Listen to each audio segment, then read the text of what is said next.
கதிர்கள் முற்றி போனால் களத்தில் சேர வேண்டும். காதல் முற்றி போனால் அது எங்கே சேர வேண்டும். மலர்கள் கொஞ்சம் சாய்ந்தால் இலைகள் தாங்க வேண்டும். மங்கை கொஞ்சம் சாய்ந்தால் என் மார்பில் தாங்க வேண்டும்.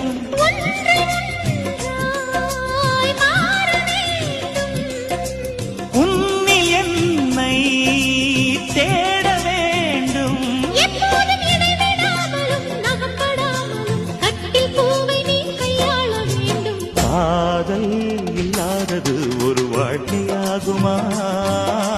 கண்கள் இல்லாமலே ஒரு காட்சி தோன்றுமா?